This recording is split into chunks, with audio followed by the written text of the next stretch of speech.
Going after Cassiano was kind of heavy. The Vietnam War is pretty dark. I need something lighter. I know! How about the Civil War? Yay! Cold Mountain is a historic novel published in 1997 written by Charles Frazier. Charles Frazier is a North Carolina native who grew up in Asheville, North Carolina.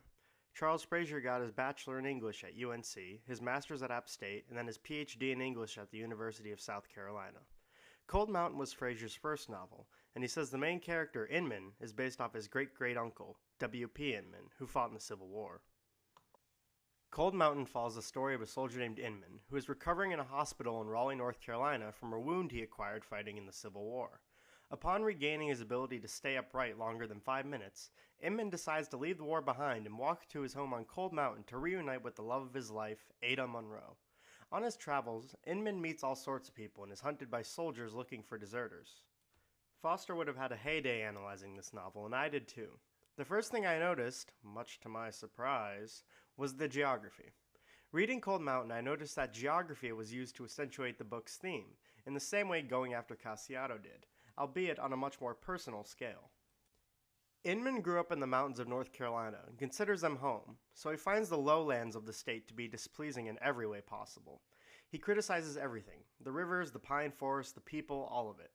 All Inman wants to do is get into the mountains away from civilization and be alone so he can find himself, as he thinks he has lost his humanity in the war. For Inman, the mountains symbolize the possibility of redemption. Inman hopes if he can make it there, he can be washed clean of all his past transgressions and regain his humanity, as he considers himself little more than a weapon as the book starts. And his hopes hold true, to some degree. As Inman gets closer and eventually arrives at the mountains, the dark, disillusioned outlook he had on the world begins to dissipate, replaced with hope for a brighter future. The metaphor is of course both applied to Inman himself, everybody in general, and the human race as a whole by the book's end. There are also plenty of allusions to Greek mythology throughout the novel, most prominently the Odyssey. A wandering soldier is seeking to return home to the woman he loves. Inman isn't a far cry from Odysseus, and Ada is similar to Penelope, Odysseus' wife. While she doesn't have to hold off troublesome suitors like Penelope did, Ada does have to learn to fend for herself, her father having died just before the book started.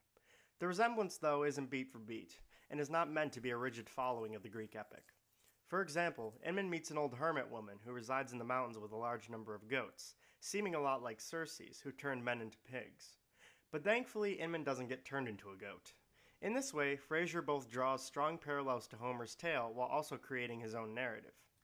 And last but not least, Cold Mountain contains more Christ figures than you can shake a stick at. However, the use of Christ symbolism is restricted to only one aspect of the gospel, the crucifixion and resurrection. Most of the characters in the book undergo some variation of rebirth, sometimes subtle, other times so clear and obvious that you marvel at it. Take Inman, for example. Halfway through the novel, Inman gets shot up by some nice gentlemen with guns. They bury him in a shallow grave with a bunch of other folks and ride off. But with 200 pages of Inmaning left to do, Inman does not die. Instead, he prized his length out of the ground. To rise and bloom again, that became his wish. Following this episode, Inman begins to experience the change he desired. Ada undergoes a transformation herself, leaving behind the part of sheltered Southern belle to become a very capable, independent woman who works her own farm and hunts her own food. Rebirth and growth are a major part of this novel's deeper meaning. Which brings us to our main literary element, theme. Inman travels 400 miles and meets all sorts of folks on his travels, often spending days with the people he meets. The novel takes place during the height of the Civil War, and the violence of the war and its effects are seen at every turn. But the war is simply a means of discussing a larger matter. Whether Inman's talking to slaves, hermits, criminals, deserters, or preachers, all these characters keep coming back to the same question. They all ponder the nature of life, death, and what it means to exist in a world where man so readily commits violence against his fellow man. Every person Inman encounters has a vastly different perspective on the matter. By presenting all these, Frazier invites the reader to present their own. All the events of the book point back to the theme, which is less a theme and more of a question Frazier leaves us with. He wants us to think about life, mortality, and why humans seem to have such a tendency towards violence. One character voices this question when he says, I don't know what kind of place this is that I'm in, where people do one another that way. I will admit, this book is a little hard to get into at first. With a more classical writing style and an 1800s era diction, I give this book a 6 on the readability scale. In terms of how literary the book is, I give it a 9. Cold Mountain is a book that leaves you thinking and asking important questions. It's a book that causes you to look inward, and that alone should give it that score. I honestly feel that this is a book that needs to be read multiple times over to get all the meaning out of it. Do I recommend this book? Yes. Yes. 1,000 times yes. This is one of the most moving, thought-provoking books I have read in my life. I'm not exaggerating here.